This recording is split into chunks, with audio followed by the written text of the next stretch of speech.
initial workforce France. 30,000 workers from the West Indies were hired by France to assist with the construction of the canal.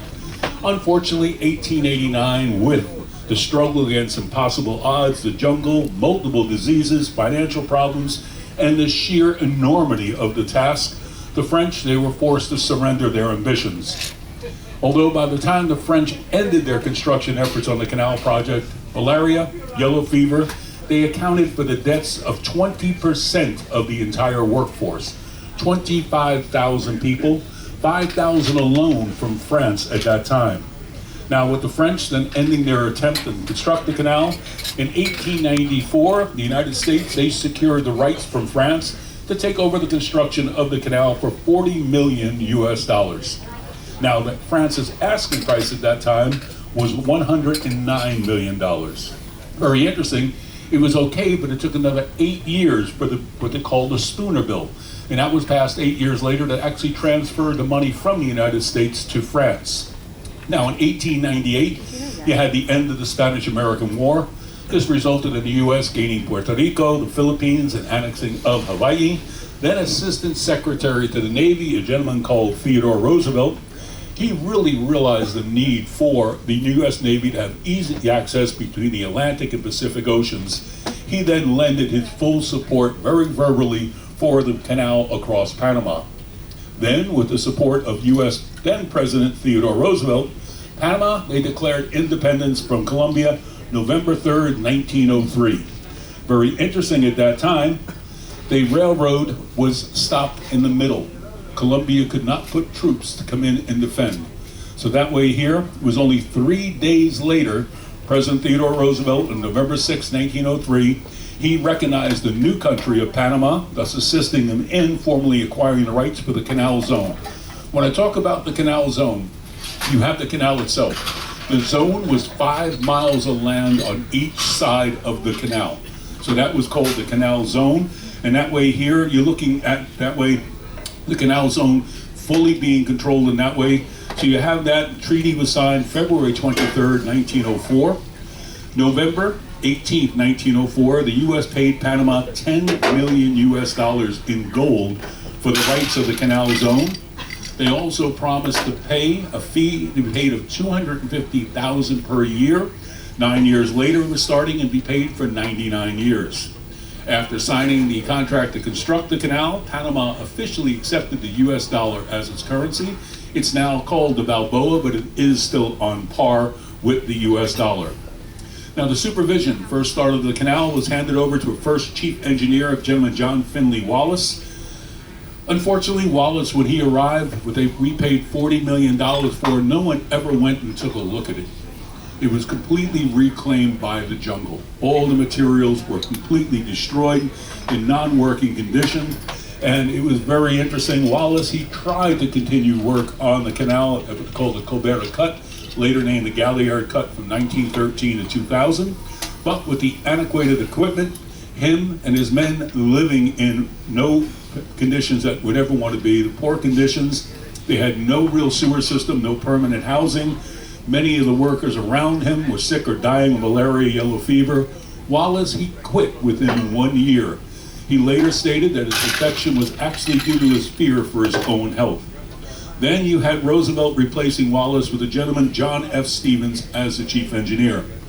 Stevens was a great fit for this job, for Stevens was one of the most respected railroad engineers and railroad builders in the United States at that time. Now, Stevens, as soon as he arrived, he quickly realized one thing. He would not restart the work on the canal. He realized it would require adequate housing, water, sewers, and much safer working environments, along with recreational facilities.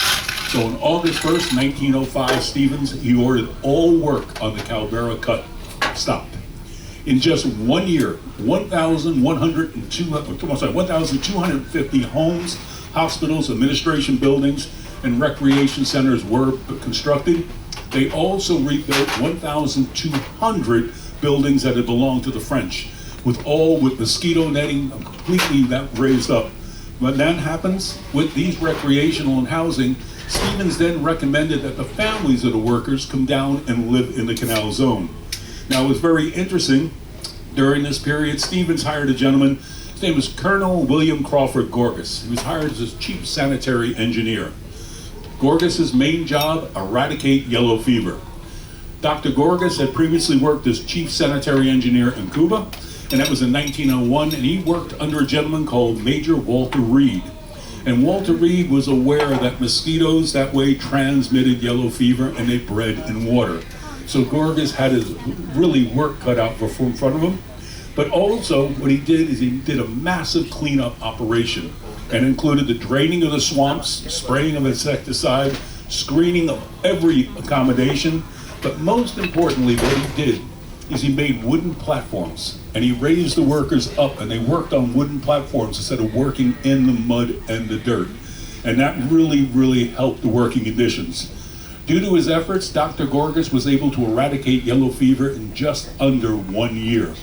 During this period, the U.S. also repurchased from France the rights for the railroad, although they completely redid it. They raised it up on higher ground, they put a larger gauge in, and that ensured it could haul much larger loads of rocks and dirts. Also, they utilized the railroad as sleeping quarters for the men, and they also utilized the railroad as the pay station.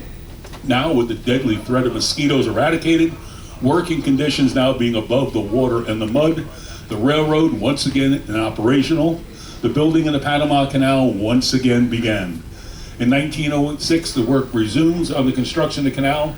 President Theodore Roosevelt visited the Panama Canal. He became the first president during being in office that actually left the United States. In 1907, you had U.S. Major General and Engineer George Washington Goethals.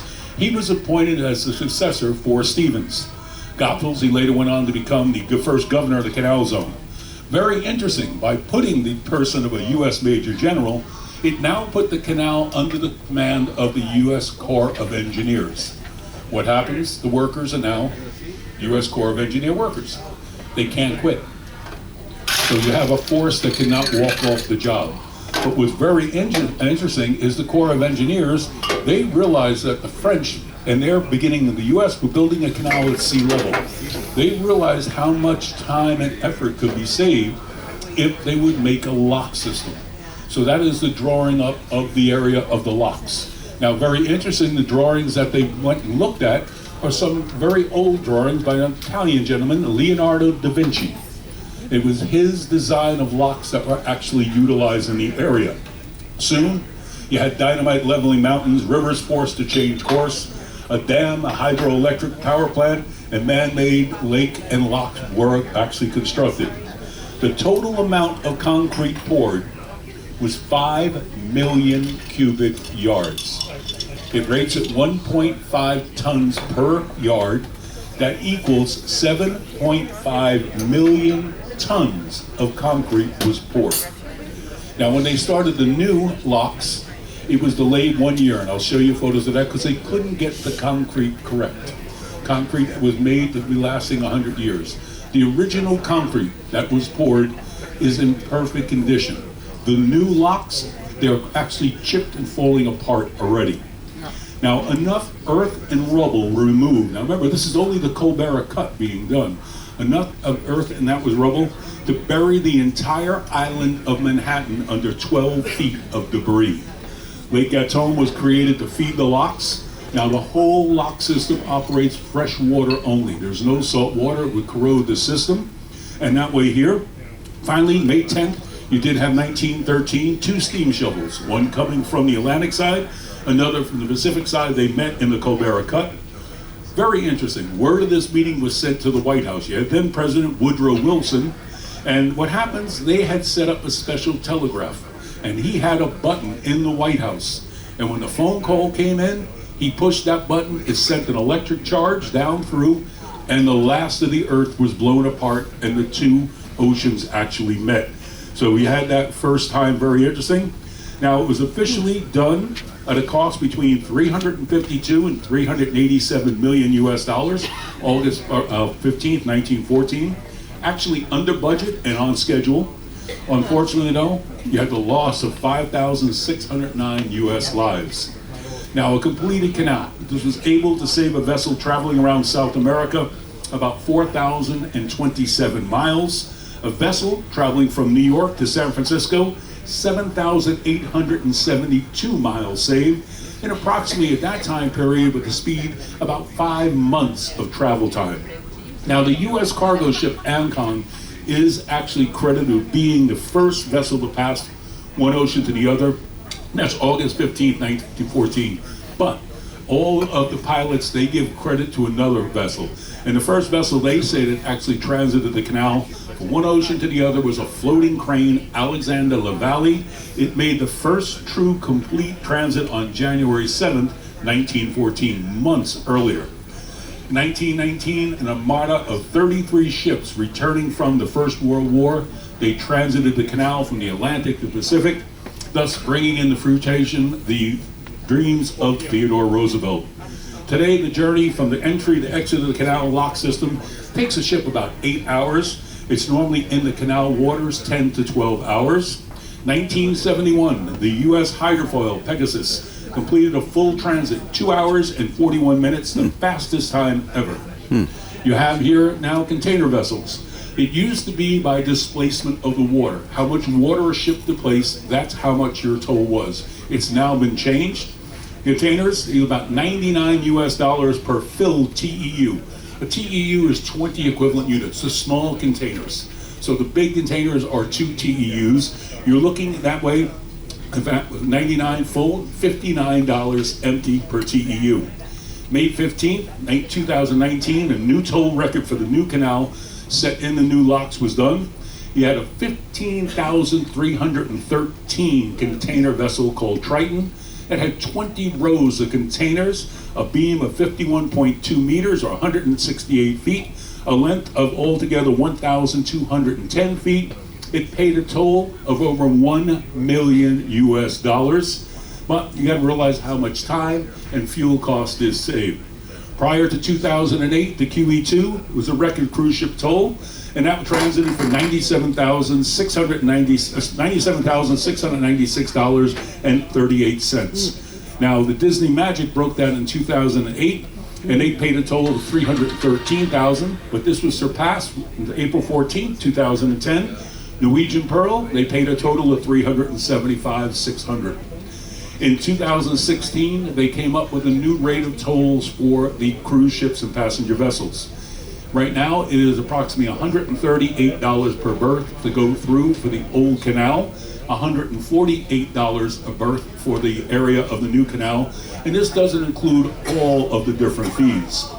Now, the largest cruise ship and the highest paid cruise ship transit in the new locks transpired back in May 15, 2018. A ship called the Norwegian Bliss. She transited the canal. She was built over in Germany. She was going up to sail out of Seattle for the summer. She paid a total of $891,600 for her toll going through. Unfortunately today, for the dismay of many small vessels, without it being displaced by water, the price has gone up very greatly. It's now anywhere from about $800 at a very minimum for any vessel, but it normally starts at about $3,200 for a vessel. Now the next one here, I love 1926 because it was done by displacement. Richard Halliburton, he swam the canal. He was charged a total of displacement 36 cents. At lowest cost ever calculated for it. Now today the canal, it operates 24 hours a day, 365 days a year, averaging about 40 vessels a day.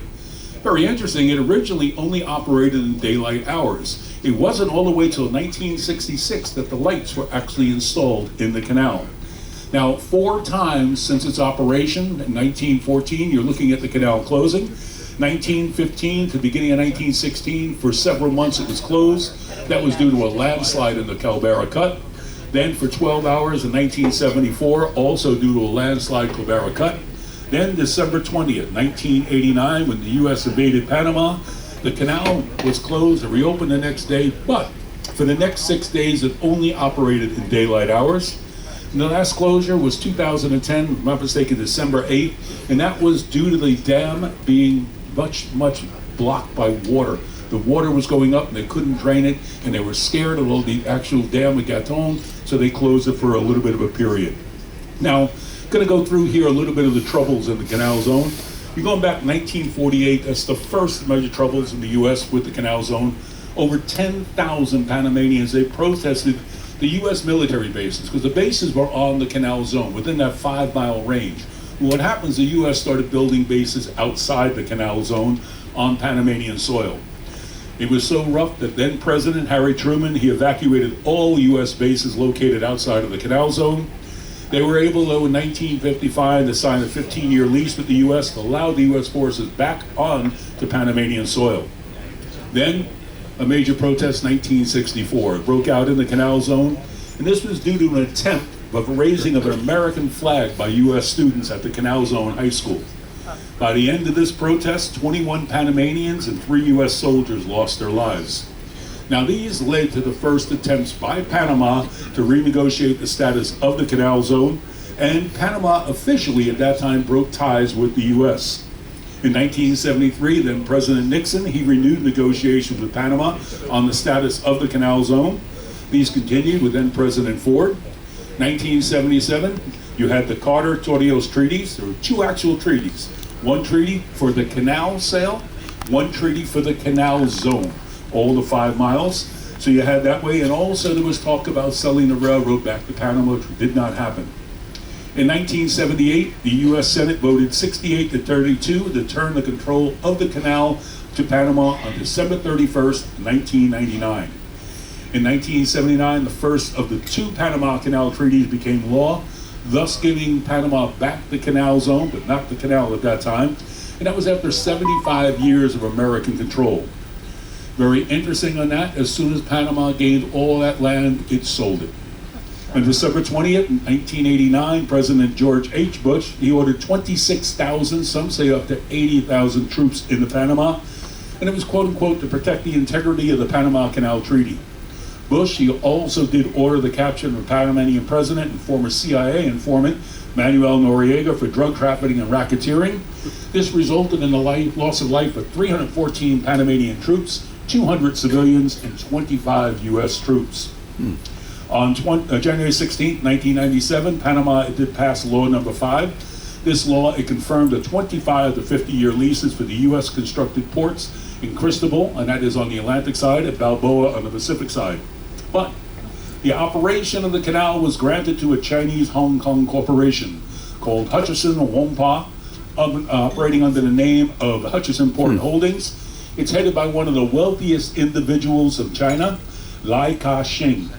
The U.S., it handed over the canal to Panama on December 31st, 1999. By the way, coincidentally, this is exactly when Theodore Roosevelt rolled over in his grave. Now, President Carter, he attended the ceremony. Unfortunately, the general, that way, Panamanian General Omar Torrijos, he was killed in a mysterious plane crash back in 1981. They think it was drug-related. He never witnessed the treaty, that way, being fulfilled, of the canal being turned back over to Panama. Now, a little bit of finances. Between the area of 1903 and 1999, the United States invested over $3 billion US to modernize and update the canal. But during this period, the U.S. only recovered about 2/3 of its investment. For the United States, they operated the canal as a federally operated service, the tolls just barely covering the cost of the canal and the canal zone operations. Now, with Panama selling almost all the canal property sold off, the Panamanians, they now operate the canal as a business. On the first year alone, with the canal zone being sold, they made over $250 million US to sell that way that it obtained from the United States. In 2021, with the new locks, the Panama Canal generated the Panama Canal Authority $2 billion in a year directly to the Panamanian government. On the other hand, the U.S. handed the government of Panama the whole operation's $29 million US during its 86 years of operation, and that actually included the original $10 million in gold. Now, here in the area in 1939, the U.S., they started construction of a 3rd set of locks that was started on the Atlantic side, and it was over the worries of a possible Japanese bombing of the canal. These locks were never completed, but the original project in 1939 was actually utilized when they did the new lock building. But also, I didn't know this until actually a pilot told me, back in the 60s, they started to redo the 3rd set of locks. And it was abandoned very quickly. It was a very young U.S. engineer, and he figured out if they opened up a new set of locks, they would drain the Gatun Lake in less than 2 years. So they stopped the work completely. But the construction on the set of locks now, each one of the chambers has 3 different reservoirs. So basically, they say 80%, they tell me it's actually 50% of the water is recycled and not draining out of the lake. But the new canal expansion started September 4th, 2017, originally completed 7 years later in 2014, but it ran almost 2 years longer than anticipated. And once again, mostly due to the international consortium that was working on the locks, they couldn't create a mix of concrete that could last the standards of 100 years. I'm going to show you photos in a few moments. When they did the first pressure test of the concrete, it literally looked like Trevi Fountain. Water spraying everywhere through the area. Now, the inauguration took place 10 years from its start, now inaugurated on June 26, 2016. $5.5 billion US that way. First vessel to go through the locks was a Chinese container ship, Casco Shipping Panama. It was formerly called the Androcos, but it was later renamed in the name of the canal. Now, each of the 2 locks, remember they built sets of locks. There's no a separate canal. It's still one canal, but the new locks, they have here just off to the side, 3 chambers each on one side, 3 chambers each on the other side. So you have a total that way of the recycling of 9 water basins, and this allows, they say, 80%, they tell me more, like 50% of the water each vessel is transferred, and that helps not drain the Gatun Lake. Now, the new chambers are 1,400 feet, 0.92 feet, or 427 meters long, 180.45 wide, 60.04 deep. It allows for the newer vessels to go through. They about, right now, with the new locks, about 79% of the vessels that are constructed can get through the Panama Canal. Now, it's very interesting, the canal, they uses a new one, rolling gates. There are tons, and they're built over in Italy. But what happens is the old locks, they open and close. So what happens is they got to be repaired, they got to be taken down. Now with the new, they can roll it in, take it off the track, and put another one on. So they really did a lot of different actual work here. Now on the area of the Atlantic, it's the Agua Clara lock, and then on the new Cocoli is the ones on the Pacific side. Now with the new locks, you do not have the area of the mules. You have tugboats, Alpha and Beta. And what happens is 2 tugboats will line you up, Alpha be in front, Beta in the back. You connect to them, they pull you in, the ship ties up to the bollards, and then both sides, and it is raised or lowered in that way. So there's nothing to do anything with the mules and the new locks. But very interesting for size. The old locks, I worked for 4.5 years on an 88 passenger 5-star freighter. We had 560 containers. The biggest ones that could get through the canal on the old locks was 5,000 TEUs. The new locks now, the largest one went through was 15,500 on one ship. If you were to take 15,500 TEUs, put them on a flatbed. Now the flatbed would be the train car, 58 feet. You have the 40 feet and then the knuckles, so 58 feet. Each one can have 2 large containers, so 4 TEUs. The train would stretch altogether 220,036 feet, or altogether 42 miles long. And that's on a 1 container ship. Now you're looking at the canal only being 40 miles from one end to the other that way, and it really is very interesting that a train would be longer than the canal is. Now, as I mentioned, not all vessels can fit into the new locks. And as far as back even in 2018, you had the OOCL, Orient Overseas Container Line. They launched a series of 21,143 TEU container vessels. Samsung Heavy Industries right now is the process of 23,000 TEU vessels. And at 23,000 TEUs, that train car would be 63 miles long. Now, to give you an idea of the amount of storage in these containers, 24,000 TEUs is the entire interior space of the Empire State Building. So that's just on one ship. Now, we have here, you have 23% of the vessels only now are considered Panamax class. Panamax class is the old locks. And vessels are deliberately made with their anchors up to the side, and they're deliberately made with 12 to 18 inches going through. 2017 is the last I have for percentage of ships. Now you're looking at 54% of the ships were container ships through the canal. That's followed by liquefied petroleum gas at 29%, liquefied natural gas at 9%. Now there was talk of the construction of a new set of locks, but right now they can't figure out how to do the water safely without draining the lake. So that's been put on hold. Now before I go into showing you photos, I'm going to tell you the last time I went through was with a Grand Class ship, the Emerald. And that was something completely different. The time is now 12 noon on Friday, 21st of November 2025. A very good afternoon, ladies and gentlemen. This is the captain with my regular update on our navigation progress and weather conditions on this sea day. So our known position is latitude 14 degrees, 2 minutes north, and longitude 95 degrees, 56 minutes west. We are still sailing parallel to the Mexican Pacific coast, approximately 100 nautical miles offshore. And at the moment we are crossing Gulf of Tehuantepec. Just a few words about the Gulf of Tehuantepec, which is located on the Pacific coast of the Isthmus of Tehuantepec in southeastern Mexico. And it's a border region where many Pacific hurricanes originate. Not all of them, but some of them, many of them. The area is known for a strong periodic wind called Tehuano, which blows from the Gulf of Mexico across the Isthmus and out over the Pacific. This wind triggers significant upwelling of nutrition-rich waters, supporting abundant marine life in this area. The geography of the Isthmus being the lowest landfall between Mexico and North and Central America allows winds to pass through with little obstructions. So that's why we have sometimes we have very strong winds in this area, but today we are good because there is light air.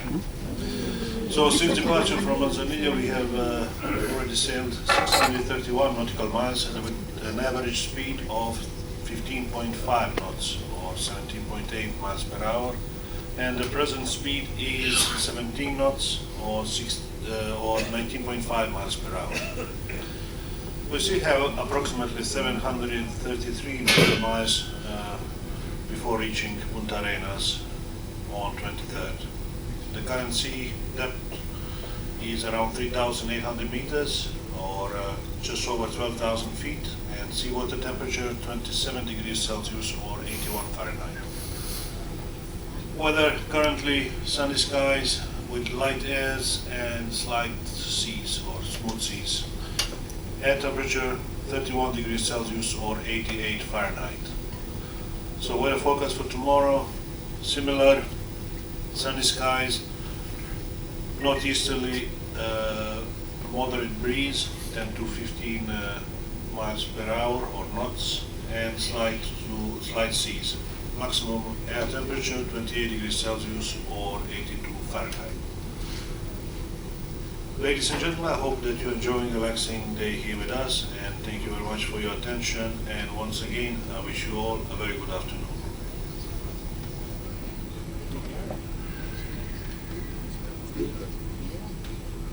Hello? Okay.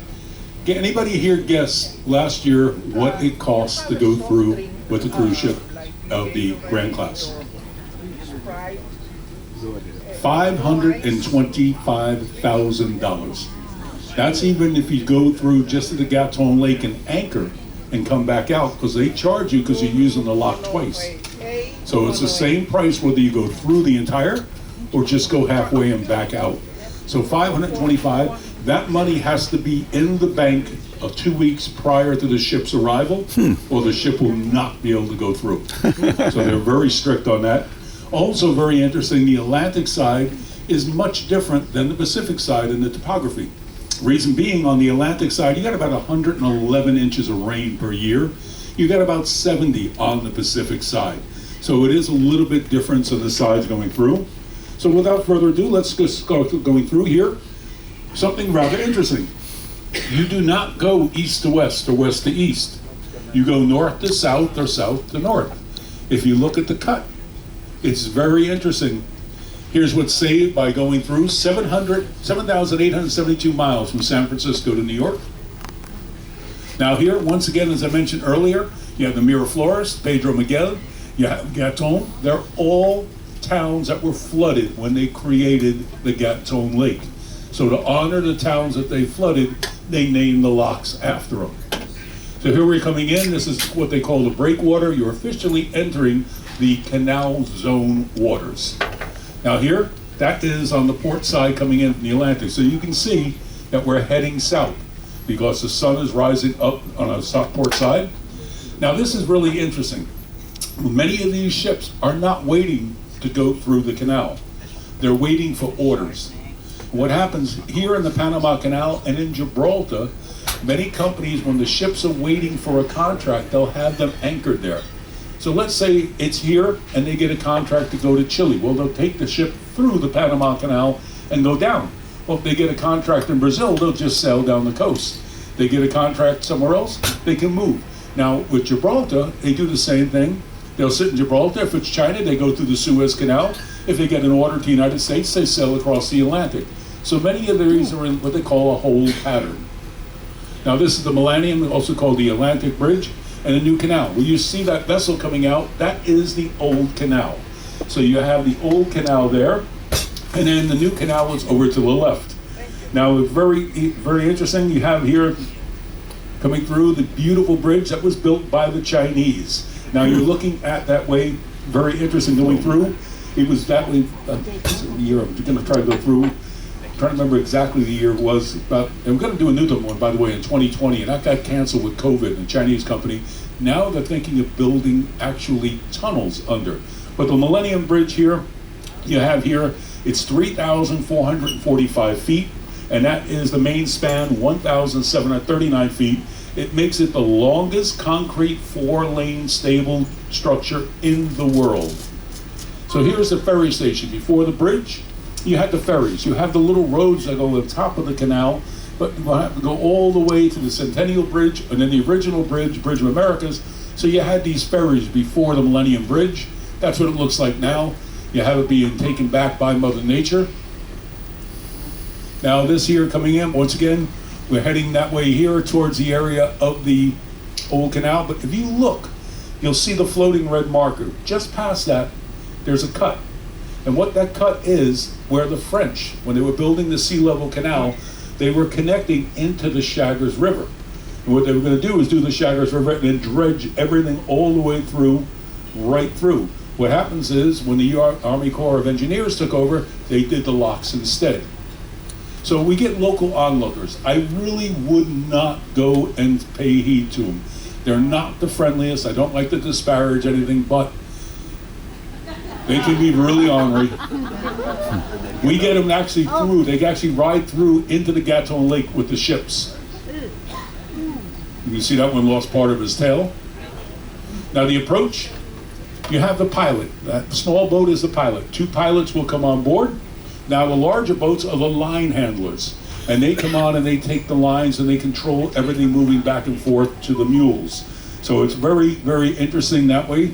So here we have the pilot boat leaving. We have the area of the line handlers coming on board.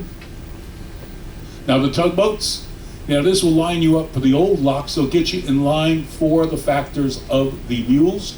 Now the new ones, they'll get you in line for Alpha and Beta, the larger tugs. Now altogether in the area, pretty sure it's altogether 46 different tugboats in the area. So here you have the area of the new lock to the left, the old Gatun.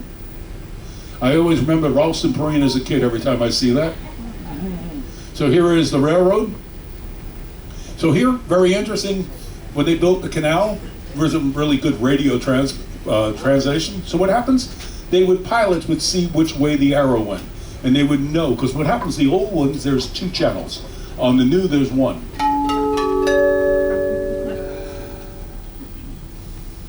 Very good afternoon, ladies and gentlemen. This is your cruise director, Fernando Duran, with a quick rundown for tonight's evening entertainment and afternoon highlights. Right off the bat, I want to announce that Neptune's Reef and Pool is now open. Again, Neptune's Pool, located deck 14 in front of the movie Under the Stars, is now open. Thank you so much for your patience as we made the necessary repairs for your experience there by the pool deck.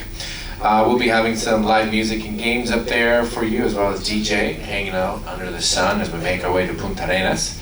Later on tonight in the Piazza, we'll have the Rock and Roll White Piazza Party, of course, in the Piazza Deck 5 midship at 8:15, with your party band and DJ, and a special appearance by Jefferson McDonald, who was on the main theater stage tonight, yesterday night. So we'll see you there for the White Party at 8:15 p.m. Everybody's welcome till 8 p.m. with your party band and DJ Stash. Also, showtime in the Princess Theater, 7:30, 9:30 will be Jordan Quinn, Mind Bender, wonderful magician, in the Princess Theater, deck 6 and 7 forward at 7:30 and 9:30 p.m. tonight. Also, my friends from the Art Gallery invite you to a wonderful seminar, The Colorful World of Peter Max, in Explorers Lounge at 1 p.m. today. Explorers Lounge is located at deck 7 midship, is where we have all of our game shows in the evening. So feel free to visit the evening programming, starting with our naturalist Robert Raincock, talking about how to spot the birds at sea. As you are as we are sailing down to Punta Arenas, if you see any birds out into the distance, well, he'll be going over what you could potentially be seeing that today at 6:30 p.m. and almost every sea day. We'll be having our naturalist Robert Raincock in Explorers Lounge. Also at the Shops of Princess at 2:30 p.m. If you like whiskey, the history of whiskey, at Calypso Co. We'll be having a nice little presentation to all my whiskey lovers at 2:30 p.m. Head over to the Shops of Princess, deck 7 midship. Whatever you decide to do, I'll see you all. Have a wonderful time, and ciao for now.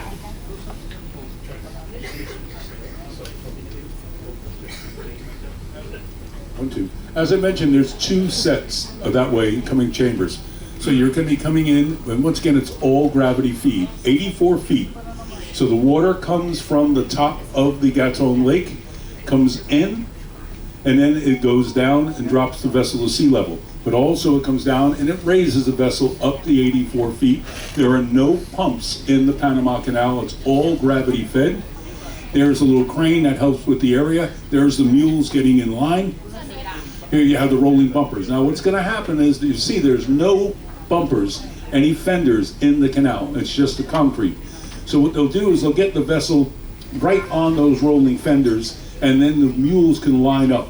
And then on the opposite side, the mules are already connected. So what's going to come in, your right-hand side will be connected. Then you come over to the bumpers, they connect the other mules. So you have that all set and done, and those mules will keep the vessel from touching the side, hopefully, of the canal. So there it is, one of the spares. Now this here is very interesting. That's the rolling fender. Now the Gatun Lighthouse, up until a couple of years ago, it was a beautiful blue and white lighthouse. Absolutely stunning. A couple of years ago they painted it. It looks like something out of a Stephen King novel.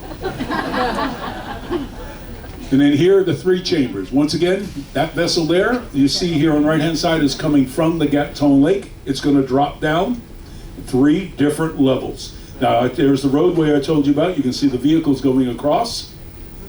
So here we have the canal walkways. Now when the gates are closed, the canal walkway railings pop up. As soon as those gates go to open, they drop down. So you'll see here people going across, the workers across. You have the vehicles. Then when they open, you can see here the rails have dropped down. And then also they'll fit flush right into the side of the canal. So here it is, everything open. So this is the Panamax class. That vessel there will have anywhere about 12 inches to 18 inches on each side. You can see where the anchors are so it doesn't get caught in the side. So that is the mules controlling coming through. It's very interesting to watch the paying in, the paying out. So here's the Sea Princess. That is the amount of clearance we had on each side going through. So it really is very interesting that way. This amount of water from the Gatun Lake on the old locks, 52 million gallons per transit. That's 50 Olympic swimming pools. Now the new locks, 208 million gallons, or altogether you're looking at 200 Olympic swimming pools, but once again, about 50% of that is put back into the reservoirs. Now the rowboats, I mentioned this earlier, they tried shotgun shooting, they tried every different way on how to get the lines. This is still the original way, and it's still the way it works. You'll see them come, they'll pay out the line, then you have it here, they'll hook them up to the mules. We have 4 mules on each side waiting that way. And then what happens, they'll slowly bring them back and forth. So here is one of the mules. Now, very interesting is they never use live mules. And I made a joke in the early one, it actually is serious. In this day and age, it'll probably be sued. We used to get the young cruise staff, and we used to tell them there's mules, and we'd give them a bag of carrots and have them wait on the bridge at sunrise. So yeah, we're very, that way. Now you have the 2 men coming through. Now what happens is those lights up on top are very important, because when the pilot's giving orders, instead of just the radio band coming back, they'll use the lights and communicate. Now it means green light up to speed, yellow on standby, red confirming pilot's order. Now it is very interesting. We'll have about 6 to 8 mules, normally 8 mules in that way. And very interesting, they operate somewhat like a train. It's more of there's the lights, it's a cog railway basically, and it goes through that way. And it is very interesting. It is a 50-ton mule. It manipulates 250 horsepower winches for the cables. It pays in and out constantly in the time. Now, what happens is very interesting. The mules do not pull the ship. The ship will move in under its own power. The mules will just control the side-to-side movement of the vessel. These are the 3rd generation mules. The 1st generation was actually done by the United States, General Electric, and there was one I'll show you in a moment, the original. 2nd was done by Mitsubishi. This 3rd is also Mitsubishi. They are over $2.1 million per mule. There are altogether, you're looking at in the mules, that way I'm pretty sure 108. So picture how much money in the mules alone that way. They're taken that way and built, taken apart, and they're reassembled in the canal zone itself. So that is the 2nd generation, and then the black one you see there is the General Electric, the 1st generation. You can see both of those do not have any air conditioning. So here's the gates. These gates are pretty much hollow. They have sometimes leaves or some things in it because they have to float. Because if they need to repair them and they take them off and they sink, they have to get the cranes and everything else. So they build these to float. Now these on the Atlantic side are smaller than the Pacific, because you only have a couple feet of tide. On the Pacific side, you can get 30 some odd feet of tide.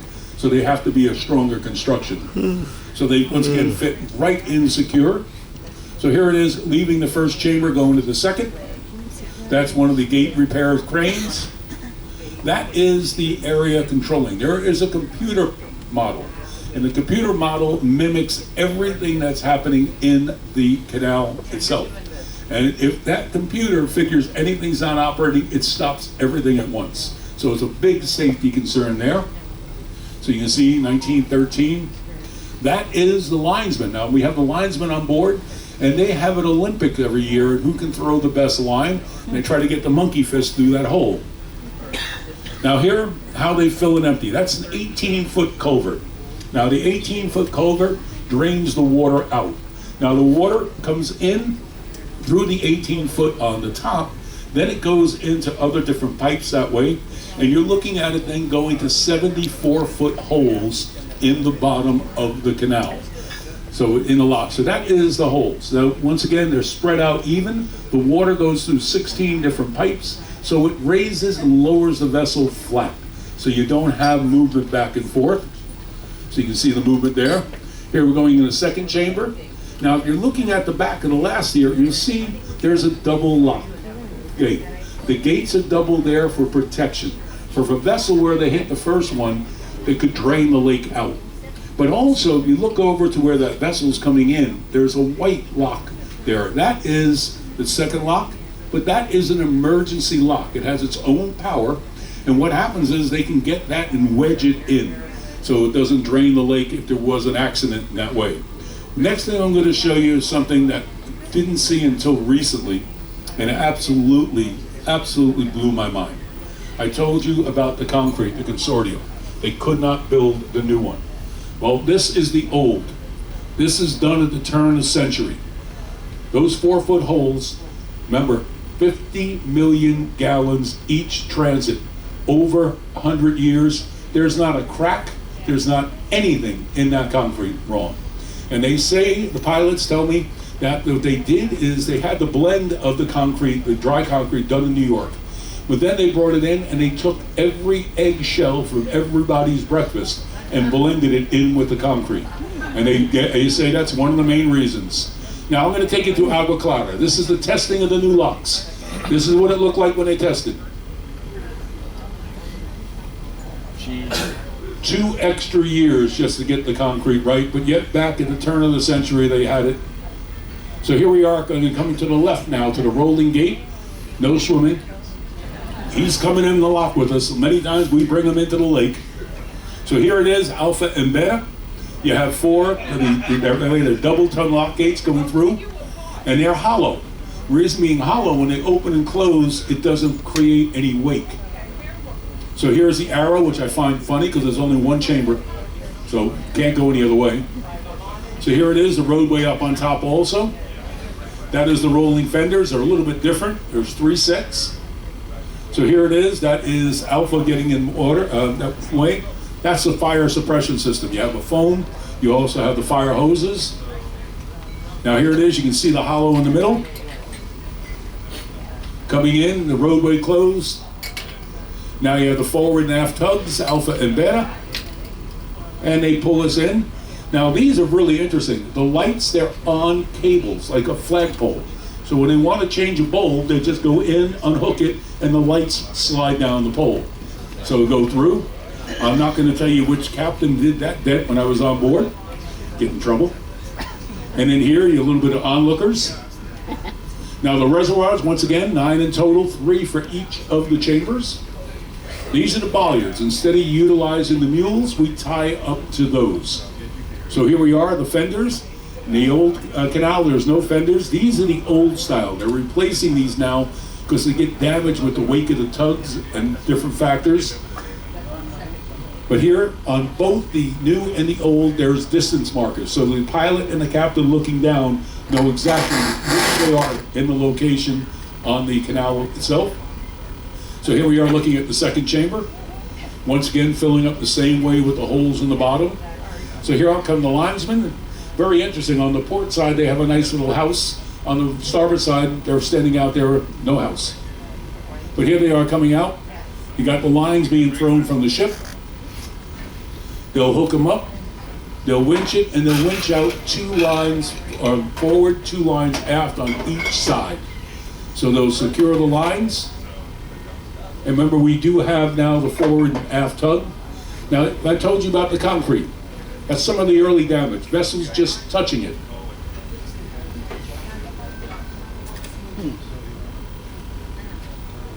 And then here, the wake of the tug's thrust.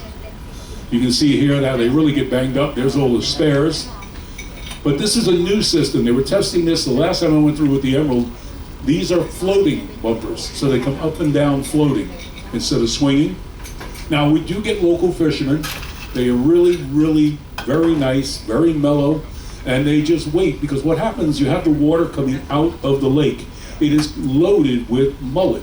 So the mullet get put through, because remember, 18-foot culvert, 4 foot coming out of the bottom, there's plenty of room for fish.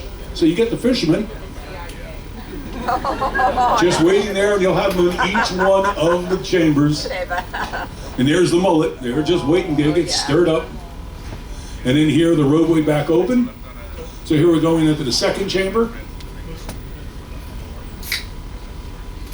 And once again here, you're looking at the aft. And once again, you have the double of the lock gate. Here's the control tower for the new. And then more of the damage. So you can see here how it raises up the amount of feet. So once again, 84 from the lake to sea level. See, we're coming in, the second chamber now full. Now this is something I really recommend. If you go through, go down to deck 5, where we could be, let's say here you have the coffee area, International Cafe, the porthole. When you pull in from the Atlantic side, you're below, you're inside the lock. And then as the water comes up, you're looking at sunshine again. So you actually get to see from inside the lock to coming up. So it's really interesting going through. So here we are, the last and the third chamber. So here it is, opening your last of your reservoirs.